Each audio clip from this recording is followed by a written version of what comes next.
দর্শক, এবার জানাবো দৈনিক পত্রিকাগুলো থেকে এক নজরে প্রধান প্রধান শিরোনাম। আমার হাতে শুরুতেই দৈনিক প্রথম আলোর প্রধান শিরোনাম হচ্ছে গুলি ছোড়ায় কড়াকড়ি, বল প্রয়োগে 5 সুপারিশ, পুলিশ সংস্কার কমিশন নিয়ে পুলিশের প্রস্তাব, এমন একটি খবরকে তার প্রধান শিরোনাম করেছেন।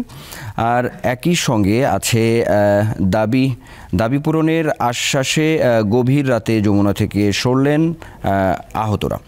আর সেই সঙ্গে আছে টানা চতুর্থ দিন সড়কে তিতুমিরের শিক্ষার্থীরা, 3 দফা দাবি, আজও কর্মসূচি, এমন একটি খবরও আছে। সেই সঙ্গে তিতুমির কলেজ প্রসঙ্গে শিক্ষা উপদেষ্টা, সময়সীমা বেঁধে দিয়ে বিশ্ববিদ্যালয় করার দাবি যৌক্তিক নয়।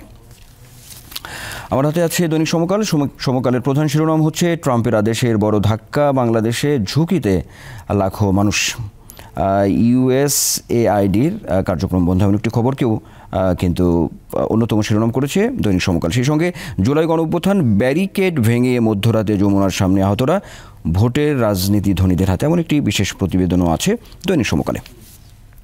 দৈনিক যুগান্তরের প্রধান শিরোনাম হচ্ছে কামরাঙ্গীরচরের ত্রাস, হাজি মনির বাহিনী ঘুম হারাম এলাকাবাসীর, মাসে কোটি টাকার চাঁদাবাজি, এমন একটি খবরকে তার প্রধান শিরোনাম করেছেন। একই সঙ্গে ব্যারিকেড ভেঙে প্রধান উপদেষ্টার বাসভবনের সামনে আহতরা, এমন খবরটিও আছে দৈনিক যুগান্তরের প্রথম পাতায়। আচ্ছা, আমাদের দৈনিক কালের কণ্ঠের প্রধান শিরোনাম হচ্ছে বিনিয়োগ করে অসহায় ব্যবসায়ীরা, শিল্প বাণিজ্য, একটি বিশেষ প্রতিবেদনকে তার প্রধান শিরোনাম করেছেন। একই সঙ্গে বিদেশ গমনোচ্ছুদের প্রতি মন্ত্রণালয়ের, অর্থাৎ যুদ্ধদাস বেচে দালালদের অট্টালিকা, এমন একটি খবরও তারা অন্যতম শিরোনাম করেছে। আছে দৈনিক আজকের পত্রিকার প্রধান শিরোনাম হচ্ছে এলাকা গোছাচ্ছেন ছাত্রনেতারা, শিক্ষার্থীদের নতুন দল, ফেব্রুয়ারির দ্বিতীয় ও তৃতীয় সপ্তাহের মাঝামাঝি নতুন দলের আত্মপ্রকাশ ঘটবে। 300 আসনে নির্বাচনের প্রস্তুতি, লক্ষ্য শতাধিক তরুণ নেতা তৈরি, নিয়মিত নিজ নিজ এলাকায় যাচ্ছেন কেন্দ্রীয় নেতারা, বাড়াচ্ছেন জনসম্পৃক্ততা, এমন একটি খবরকে তারা প্রধান শিরোনাম করেছেন।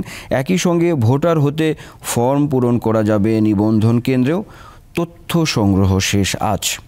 তো দর্শক, এই ছিল মোটামুটিভাবে আমার হাতের থাকা দৈনিক পত্রিকাগুলো থেকে প্রধান শিরোনাম।